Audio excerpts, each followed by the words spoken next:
The law specifies that when you generate a certain level of power and you want to distribute that, then you will now fall under what the current law says. You cannot do that as if it is friendly relations kind of transaction. Now, for our people who are here, who are interested in translating their waste into energy, for instance, we have the solid waste management association here, we have our cattle breeders here, then they will have to familiarize themselves with what the law says, which is that you can, by law, establish an independent plant to generate power and distribute, but it has to be at a certain level in terms of megawatts. Once you get to that level, then you are compelled to distribute to the national grid. A lot of companies in Nigeria operating in certain communities like in Niger Delta, we are aware, most of us are aware that Bonny, for instance, Bonny Island, they are on 2-4 power supply from the LNG. Good, as part of the company's corporate social responsibility. Opai in Kwale, Abo in Lower East, they also get power supply from Ajib. Okay, good. Now that is part of the independent power plant that supplies to the national grid through OSI. So if you want to go into power generation and you want to limit yourself to a certain sphere of influence, then you don't want to go into the realm that will make you have to comply with the law in terms of supplying it to the national grid. So a market like the cattle market owners, they have their particular power needs. They can generate and take care of themselves. The standalone solution. Yes. They can generate and take care of themselves without falling foul of the law. Neighborhoods, if you have 3, 4, 5 houses and they can find a way of generating electricity and take care of themselves, they won't be falling foul of the law. But once you generate above a certain wattage, you have to now fill into what the current law says regarding the distribution of the power. You are practically involved in these things. When you were talking, you say you are not talking hearsay. You are not. No, this is fact. What you are doing. Now, can you take us through the technique? You said something about it, and still, I want to give you a chance again. Now, let's take a deep dive into your projects. That I know your boss is there. I hope you allow you to say something. So, what are the technical requirements?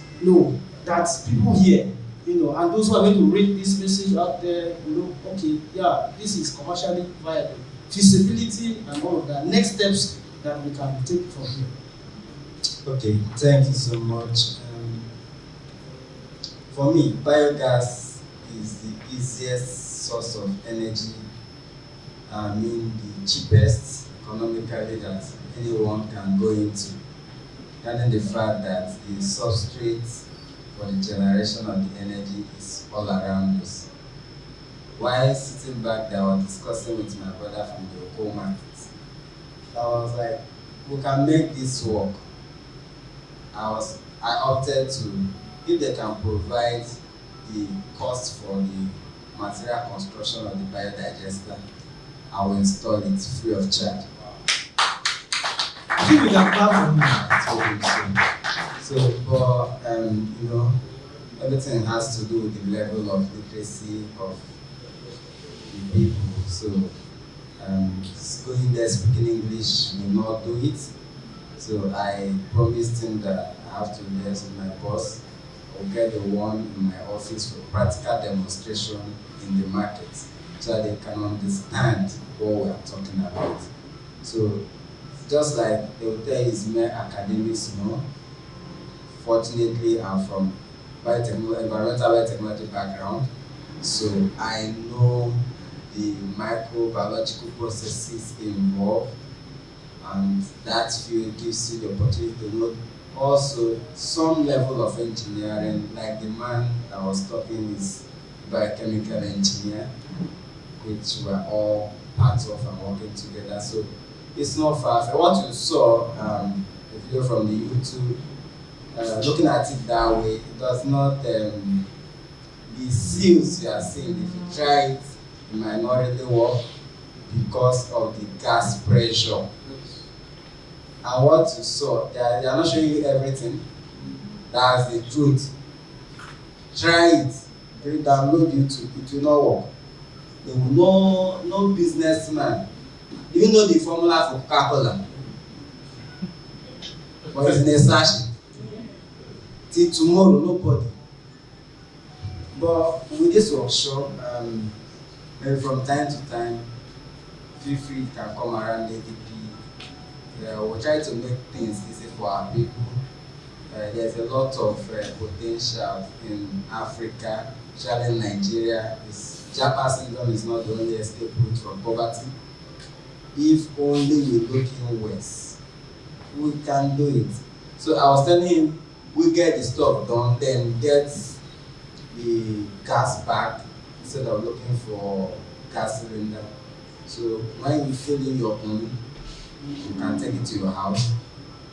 The generator for now, you know that we have a new carburetor that can burn the gas. You just fit that one in, and you can automatically, like Doc said, generate your own power individually. Then when they want it on community ownership, then that whole discussion will be taken further. So I'm here stating that I'm doing it already. Okay, so any organic waste that can decompose completely can generate you methane gas. There are processes for the microbial conversion. They did not tell you that it has to get sterile. But once you pour in the rubbish and you keep it like that, you might not really get enough gas. I not tell that it must have a headspace, because if you don't apply its technicalities, you might be causing another atomic bomb. Yes, it must have a headspace. Maybe if it's 45 liters, you must leave maybe 20, so that the gas can accumulate, so you're able to escape. They not tell you all that. Then it has to be an agitation system. You know, a scrubber can move the debris or unwanted gases, but agitation system that you can always stop mechanically, maybe once in a day, to take what is up down and what is down up for microbial liquidation uniformly. So we're having this conversation as we go. Thank you so much. Thank you. That's why I sat next to you. Yes, thank you so much. Dr. Daniel, I will come to you now.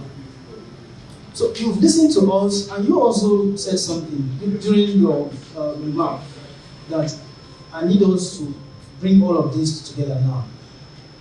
Let's look at issue of stakeholder inclusion as we are here now. How can or how can we bring various stakeholders that are here? There are other stakeholders that may not be here, but through the media representatives that we have here, of course, they are going to get involved at some point or the other.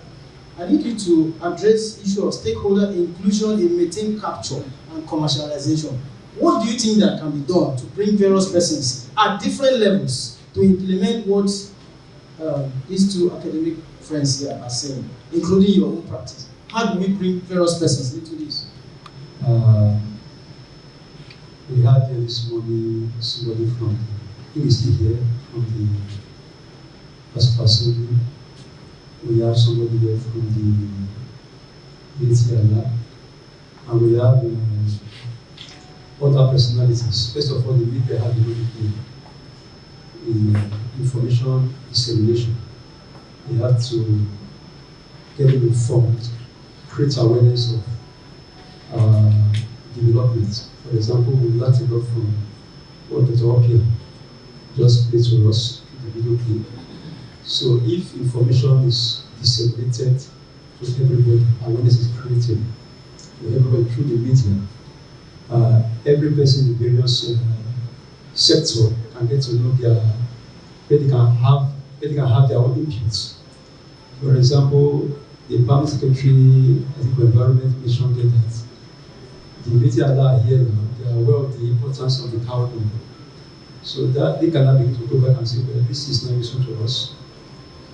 We can begin to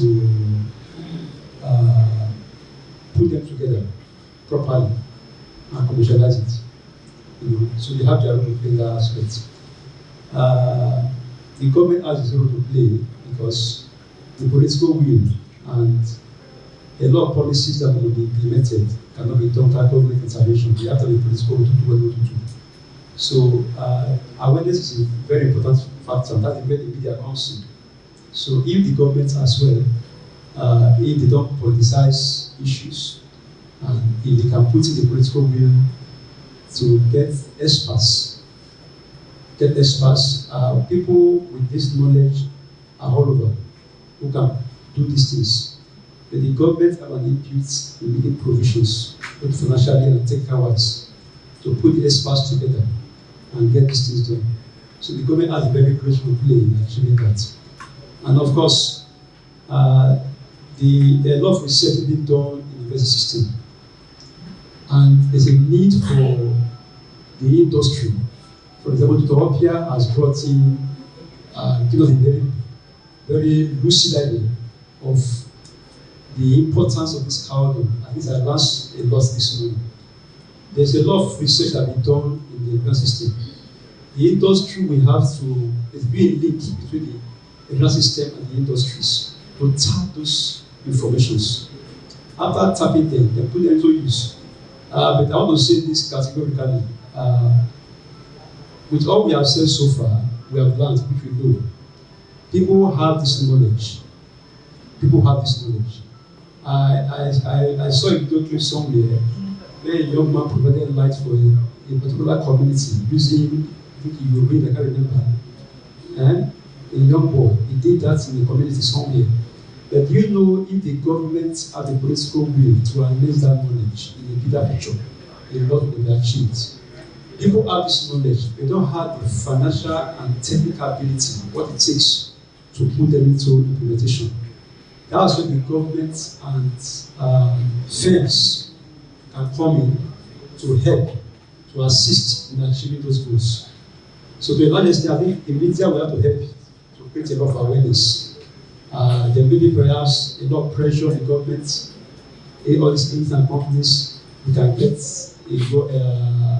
get an objective approach to achieving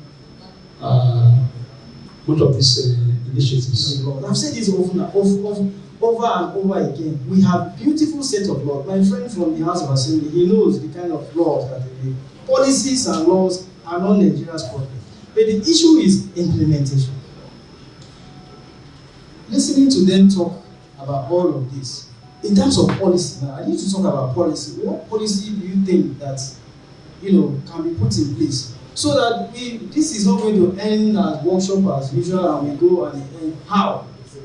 Going further, how? What do you think can be done? Okay, thank you very much.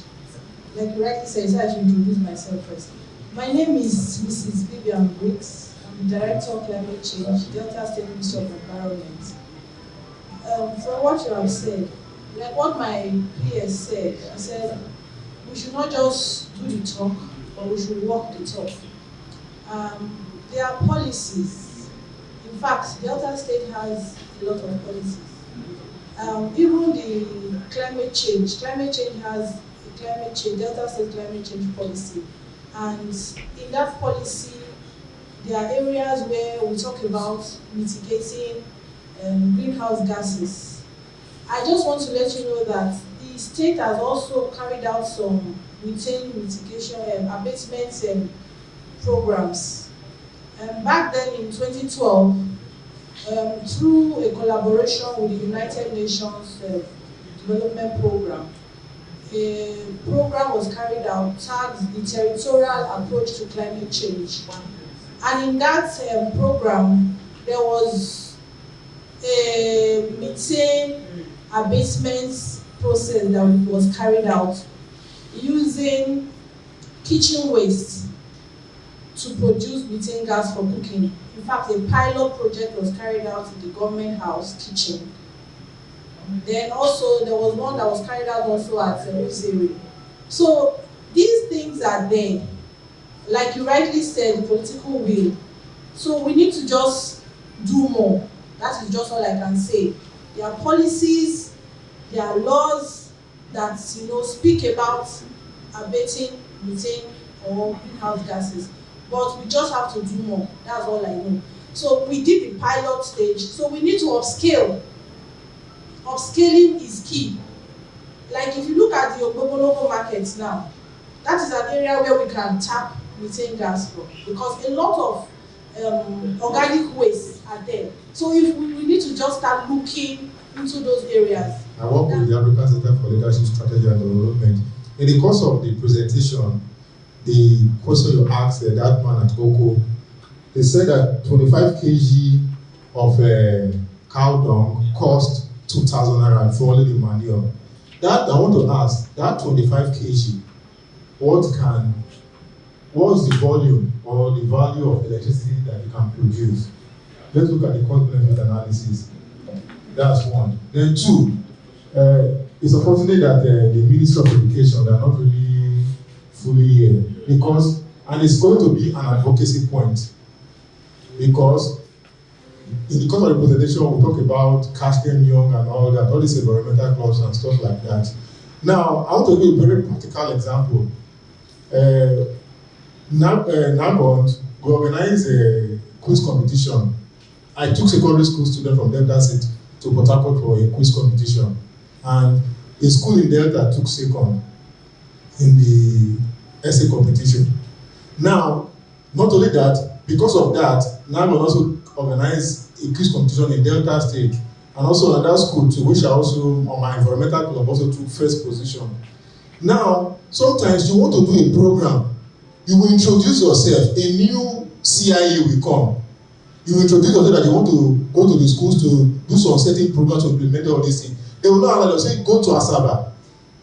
And then maybe you live in Mori, you will write a letter to them. They will never do anything.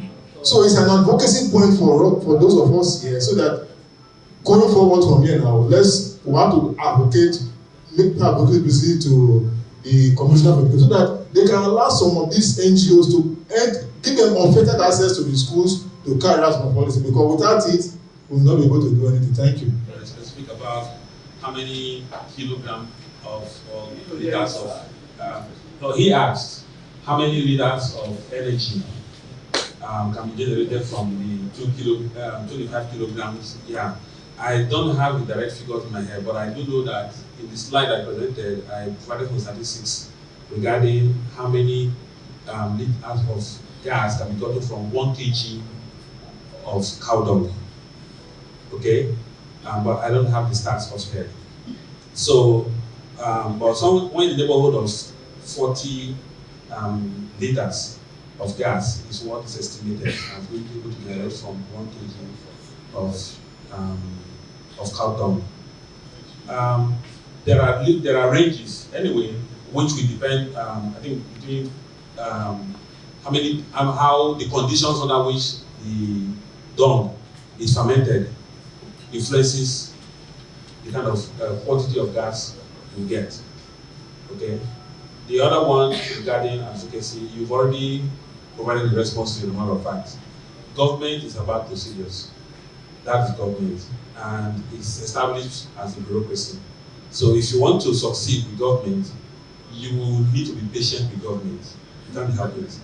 The PS works under an authority. The commissioner works under an authority. Everybody tries to play safe because they don't want to fall foul of regulations. It took me series of visits. In one visit, I met her. The PS, I met him separately. He gave assurances. But because I know the civil service, I have to keep repeating the visits. The PS of Agric gave a directive. The director of livestock said, oh, he has not seen the directive, and so he will not confirm that it will be coming. Even though he's a friend, we school together in the he was waiting for that directive. So if you want to achieve any goal with government, you just have to be patient. There are authority levels. If the senior authority level have not given express directives for the junior authority to take action, that file will just be there. Because that is how the bureaucracy is built. Always try to work together. Now, if you must do a law, you try not to do a law that will frustrate the government or frustrate the executive. So what am I saying is that most times it's easier when it comes through policy. That's why I said there's between policy and law. It's easier when it comes through policy, like our director has said. Now, when it comes to policy, what the law does now is to give it that backing. You understand? Not for us to do a law and force them to start doing that. So for that, I want to clear for that percent that they work hand in hand with all hands on top. So it's easier for policy to come while the law backs it up for that case of abatement. That's one. Then secondly, I was just thinking what the doctor said. Now, for me, power generation, I was just thinking of, it has to do with what do you call it, turbines, if I'm not mistaken. Because heat, boil, maybe steam, go the turbine, generate electricity. Now, I want to believe it's easier at the heating level, the gas level. Like what you said, say take it to your home and then use it at home. It will be easier to easily work with those where cattle are being sold. It will be easier for statewide. So if I get home from selling from my cattle and I bring up 25 kg or 10 kg and I use it for a lesser amount, I will easily come back to that same place. And before you know what's happening, there's a market there, you know, sir. So that's what I'm trying to say. Falling in line with what you said. So it's easier to sell that faster than to sell energy. When you come to energy production, turbine, that one, even some turbines need to be calculated in line with what you are receiving. So that's another. So for government, so I was just thinking in that line. Then I was still thinking on that aspect.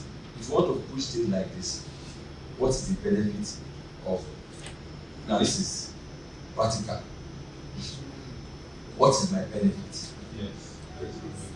Yes, what is my benefit? Not financial benefit though.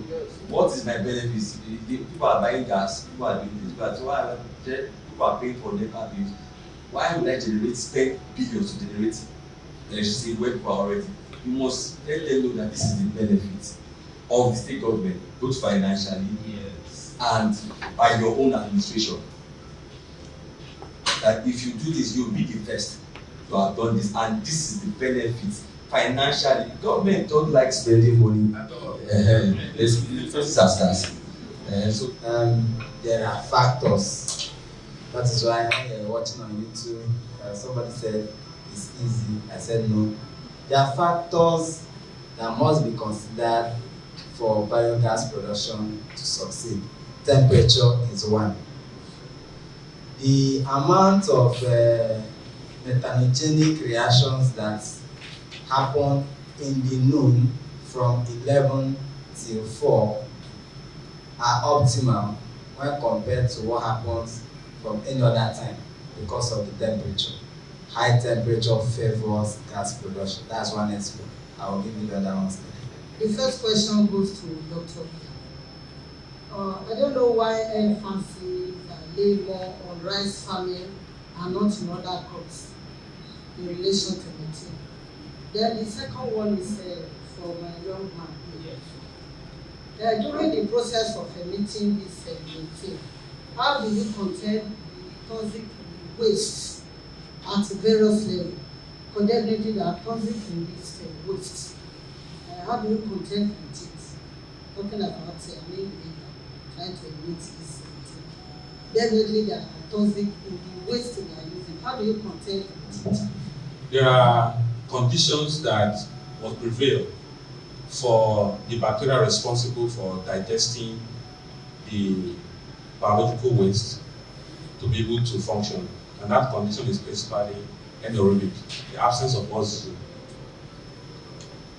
The issue of rice has to do with, I made reference to paddy rice. Paddy rice is rice cultivated in some conditions, waterlogged conditions. It's not popular in our side, but it's common in Asia. If you come across images or videos of rice fields in Asia, you will see much of that. So the issue is that when rice is harvested, the straw is normally left behind in the field. That straw enhances the growth of anaerobic bacteria that leads to the generation of methane. In the process of growing the rice itself, irrigating the field, once the field is irrigated, oxygen is not able to percolate into the soil. It creates conditions for anaerobic bacteria to thrive. However, the volume of methane gas you get from rice field is not as much as what you get from cow dung, from livestock, yes. And of course, we know that whereas there are a lot of cattle raising communities and countries in the world, not every country is into irrigated rice production. Hope that addresses your question. Thank you very much.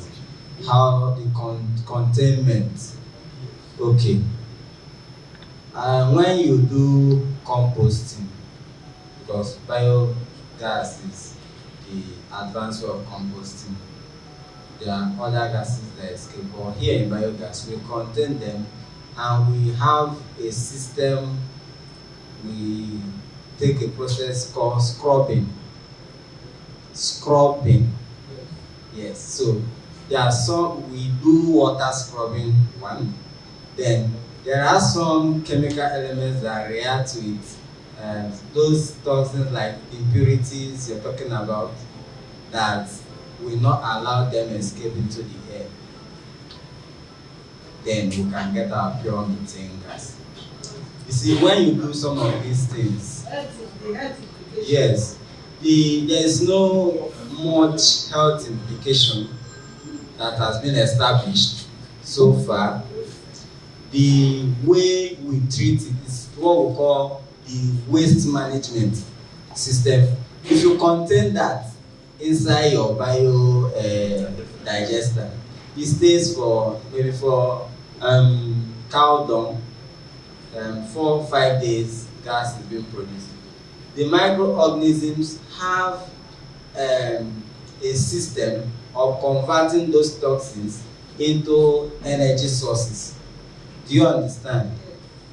They use them as source of energy. In that process, the methanogens, the bacteria, when they go through hydrolysis, acidification processes, and acetic acid process, finally to methane production, those toxins are already taken care of because they use it as substrate for growth. The higher you have those methanogens in your system, the higher your biogas production. I work for Actionable Foundation. I'm coming from the policy aspect. At the national level, we have, because of our member from the Asaba from the Asaba, we have what we call methane guidelines, which have been enacted already, if you don't know.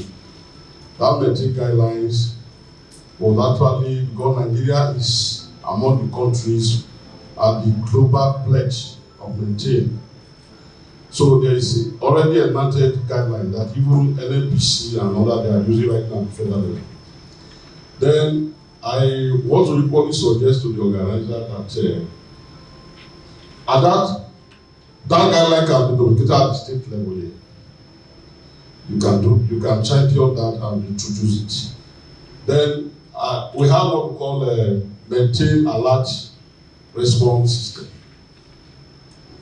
That is what I think the CSOs can call it.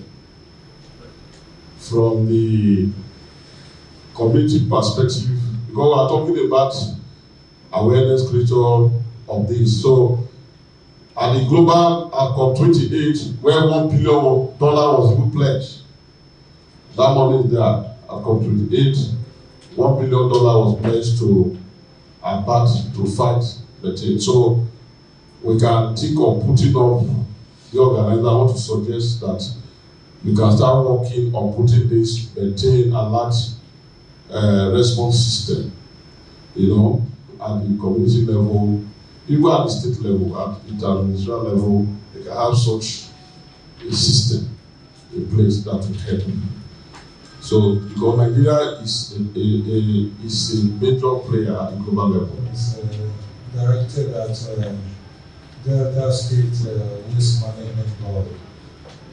But I know there is a current campaign by the Asaba Municipal Council. I think the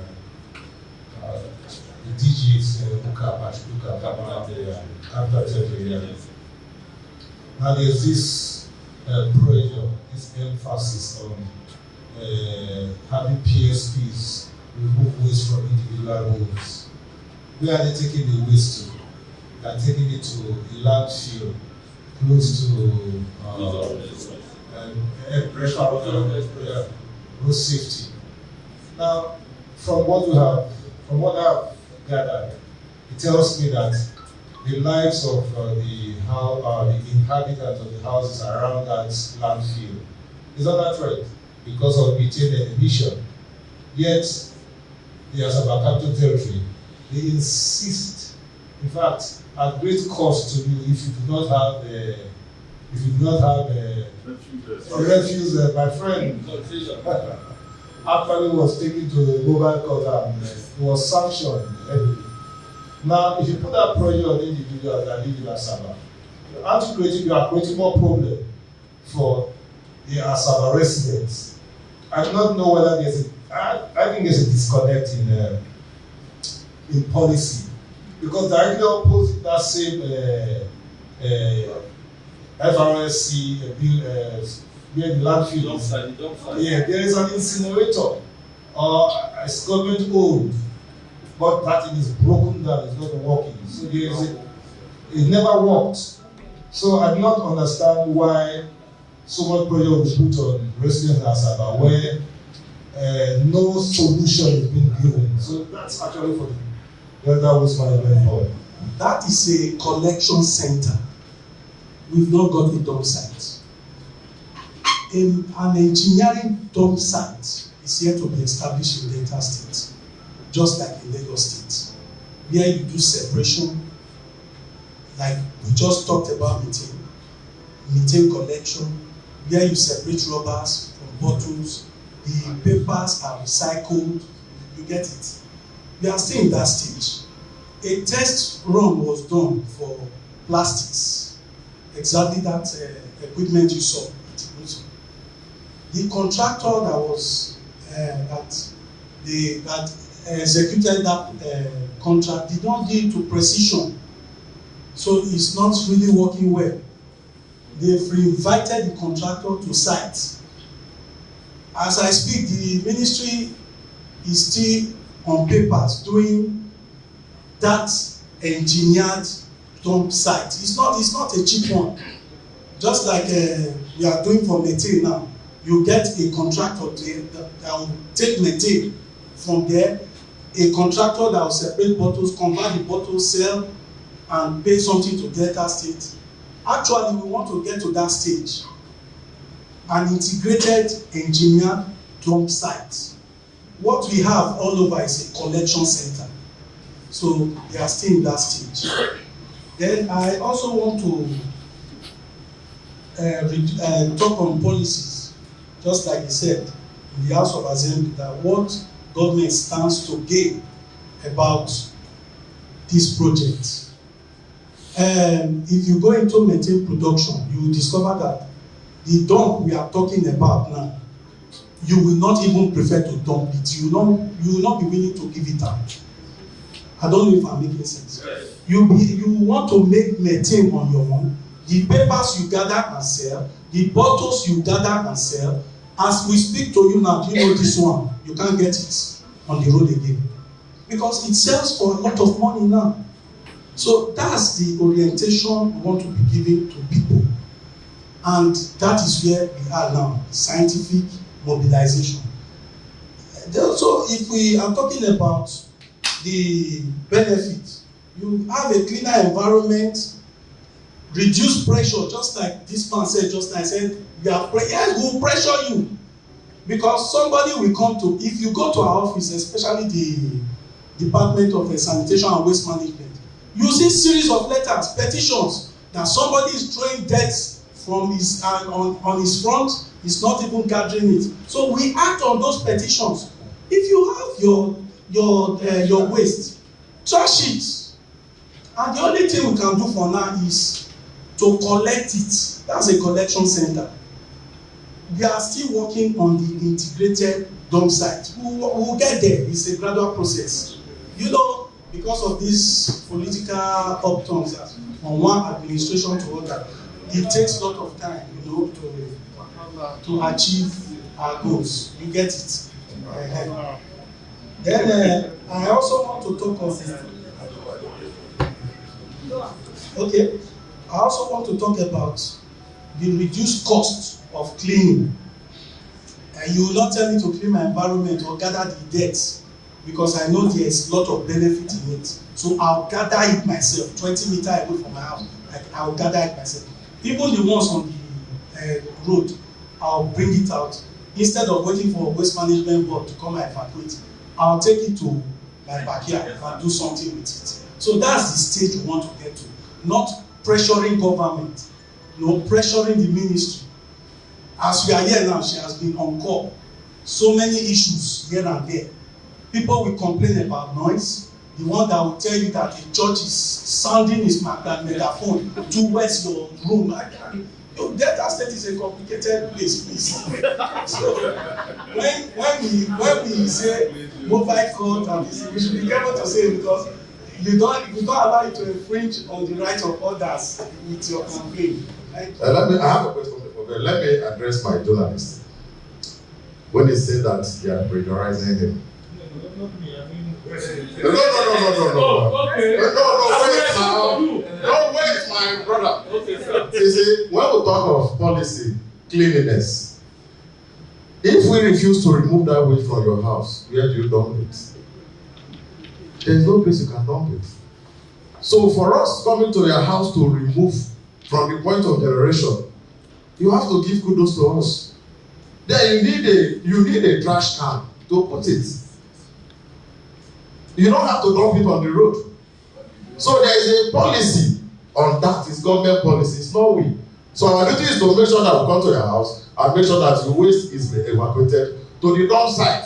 And then when you talk of the place where we are dumping it, when that place, because formerly we are using here along the express, that is Asaba.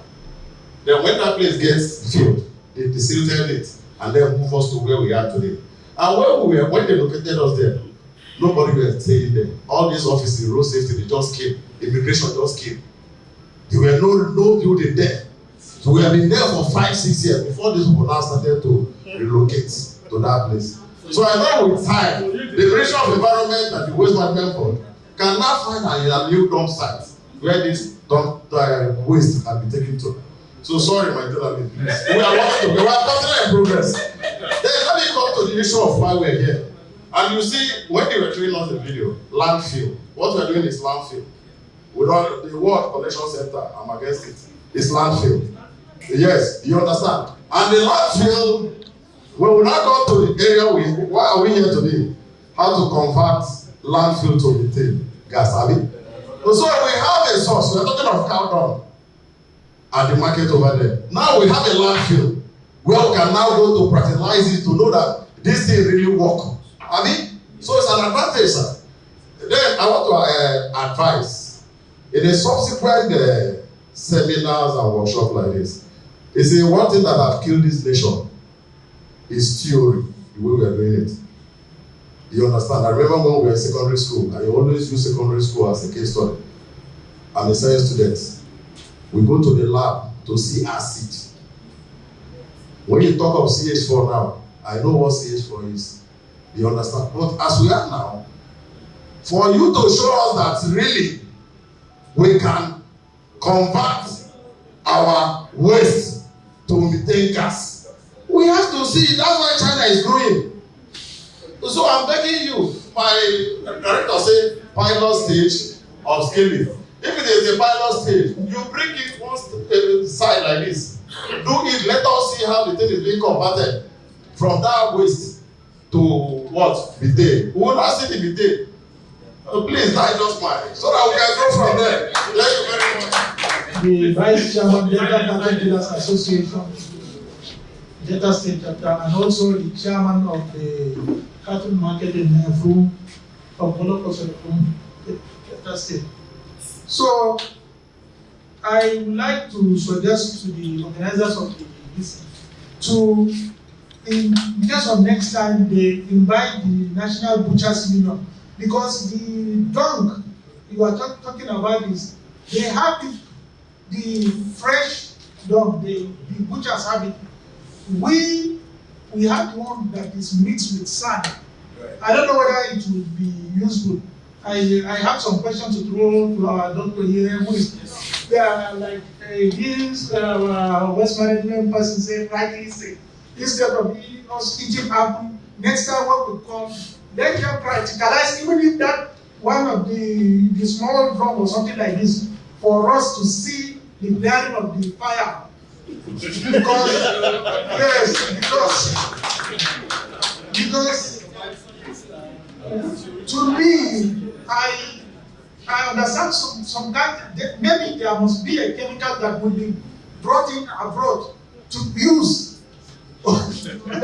So, please, you, doctor, you know, you are on the academic side and the research side, we are laymen. So, I don't know how this thing works. Because they used to say it, but when you show it to us in the this thing projector here just now, then immediately a challenge comes that the doctor said it's not working like this. There are something that they have left it out. So all those things are on the ground. Next time, please invite the National Butchers Union. Then my question is, right now the animal dung in the north, they buy it from the ranch. When you see from the projector now, the one that Kuwait buy from India, it's like where the cattle stand is something like cement or metal something. That where the cow dung falls, it will not be mixed with sand or any other thing. So I don't know. The ones in Nigeria is mostly mixed with sand. When you go to the field, you go to the field, that is the rearing in the field is mixed with the sand. Even the ranching in the north, you buy hectares of land, you just demarcate, make your fences, but the actual ground there is also a sand. So there's no way you will collect the dung without sand. So my question is, this dung, the Nigerian dung, will it work? Because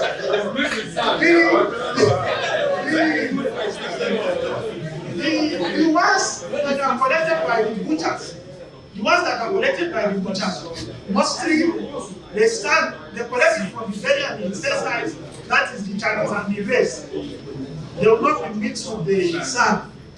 But when you go to our market, this one is mixed with sand. So my question is, will it work for that? This you are treated your case before you came in. It's not, you are from a science background, as equally I'm from there too. It's not the story of writing the chemical formula CH4 on the board, you know. It is what I do for a living. I'm from Life ND, ADP. So maybe after this we can share our contact. You will have to do a course visit. I will show you around, practicalize it. So for the Methane, I've already spoken with your colleague. Not Methane, Cattle Association, yes. With your colleague, the Oga Mohammed, I said, due to the level like you've explained, I'm willing to take up my pilot scale bioreactor to Oko market so that they will see. Seeing is believing. We've heard a lot of stories that touch at the end, nothing comes out. So they will set it up, then they will see it that it works. So you'll be well informed. And also, you talking about the sand mixing. When they see because for somebody to change cultural approach, the way he's been doing things, there must be a knowledge shift. They must gain knowledge for you to have a change of mind. So when they see what they have been losing over the years, putting the cows together in a place that won't, the soil contamination I'm talking about is, you know, now, because the cattle, what it brings from the rumen, it has those inherent bacteria that help in fermentation, the anaerobic process that goes in there. So while we advocate for getting it fresh so that you have those microorganisms begin to immediately enter the biodigester and begin to break down those substrates, the process of breaking down gives you the methane gas. So but when it's allowed over time, you see, they will die off because, like I said, I was telling you that temperature plays a role. The temperature is, if you butcher a cow, the intestine they hot, abi. Yes. When you don't leave them after 30 minutes, see they hot. No. So they will start dying off. The environmental conditions have changed. You understand? So if we do that and they see it, so it will not, when you say, okay, I'll be able to get so and so amount when I sell cars from this. If I invest maybe 100,000 to get this place cemented so that they won't have such soil contamination, I think it will be a wise decision for them to take immediately, having looked at what they will get in return. So practically carrying it out will solve that problem. So I hope we are okay. Thank you. If they are not okay, they will meet you after. We're consulting. Yes, madam, your last shot.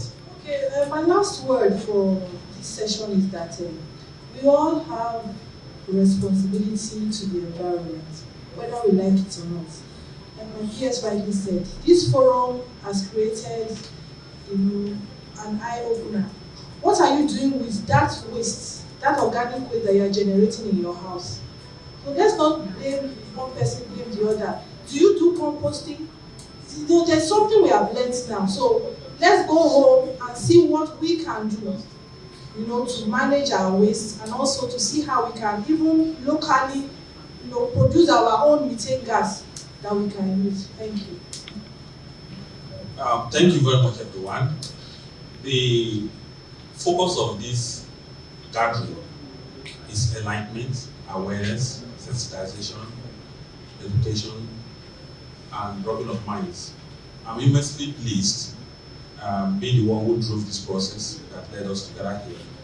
So the quality of presentations that have been made, the questions that have been asked, I'm particularly excited about the comments that were made by Alhaji Yunus, the issue about sand mixing, showing the interest they are already taking in seeing how much they can get quality done for energy, right?